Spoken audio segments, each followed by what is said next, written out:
आज हम एक डरावनी कहानी के तीसरे हिस्से को देख रहे हैं। शीर्षक है ध्वनि संग्राहक अंजलि की अंतिम कहानी। ये नीरज के गायब होने के कोई 2 हफ्ते बाद की बात है और इसमें एक नया किरदार है अंजलि, और वो माइक का रहस्य और भी गहरा हो गया है। चलिए समझते हैं इसे थोड़ा और। हाँ, और ये कहानी सीधे सीधे वो हॉन्टेड टेक्नोलॉजी या कह लें श्रापित मीडिया उस तरफ इशारा करती है। दिलचस्प बात यह है कि डर का स्रोत कोई अनजान चीज नहीं है, एक माइक है, एक ऑडियो रिकॉर्डिंग, रोजमर्रा की चीजें। और हाँ, फोकस अब पिछले किरदारों से हटकर अंजलि पर आ गया है, जो बेचारी अनजाने में ही इस सब में फंस जाती हैं। बिल्कुल। अंजलि पुणे में साउंड डिजाइन की स्टूडेंट है और वो हॉन्टेड ऑडियो मतलब भूतिया आवाजों के मिथकों पर कुछ रिसर्च कर रही थी। तभी उसे पिछले 2 एपिसोड एक छिपी हुई आरएसएस फीड पर मिलते हैं। सोचिए जरा, एक फीड जिस पर कोई व्यूज नहीं, कोई लाइक्स नहीं, फिर भी लाइव है। ये अपने आप में अजीब है ना? आरएसएस फीड मतलब एक तरह की ऑटोमेटिक लिस्ट जिससे कंटेंट मिलता है। और यहीं से मतलब मामला थोड़ा गड़बड़ होना शुरू होता है, जहां एक साधारण सी खोजबीन एक खतरे में बदल जाती है। एकदम। जैसे ही अंजलि वो एपिसोड सुनना शुरू करती है, स्क्रीन पर एक मैसेज आता है, लिखा था यू आर लिसनर 3 वेलकम। और फिर जो हुआ, रोंगटे खड़े हो जाते हैं। उसका माइक और लैपटॉप का कैमरा अपने आप ऑन, और उसे एक कमरे के अंदर से एक आवाज सुनाई दी, स्पीकर से नहीं। हाँ, ये डर पैदा करने का एक जाना पहचाना तरीका है। जब आपकी जानी पहचानी टेक्नोलॉजी अजीब और खतरनाक बर्ताव करने लगे, मतलब डिजिटल दुनिया पर से आपका कंट्रोल चला गया है। सही कहा। और वो आवाज अंजलि को बताती है कि वो भी कभी पहले एक श्रोता ही थी, जब तक कि उसे वो माइक नहीं मिला।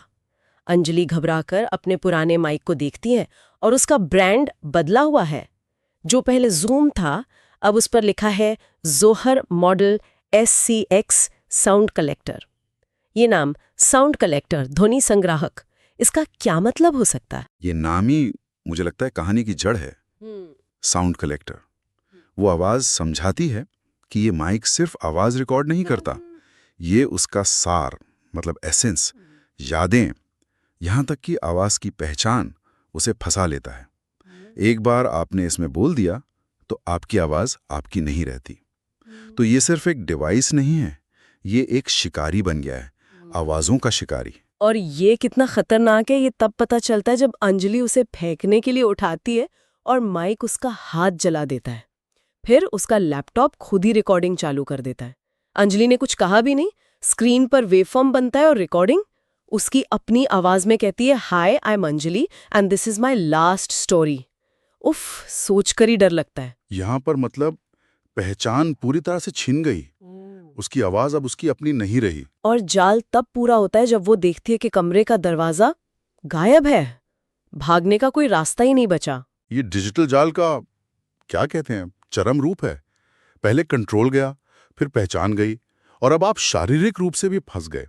ये दिखाता है कि डिजिटल दुनिया में हमारी कमजोरी सिर्फ डेटा तक नहीं है, ये हमारे वजूद को ही खतरे में डाल सकती है। दरवाजे का गायब होना ये दिखाता है कि डिजिटल कैद अब असल दुनिया की कैद बन चुकी है। कहानी का अंत तो बस एकदम ठंडा कर देने वाला है। स्क्रीन पर फाइल अपलोड होती है, प्रेम पॉडकास्ट एपिसोड 3.wav, अंजलि की एक चीख और फिर सन्नाटा।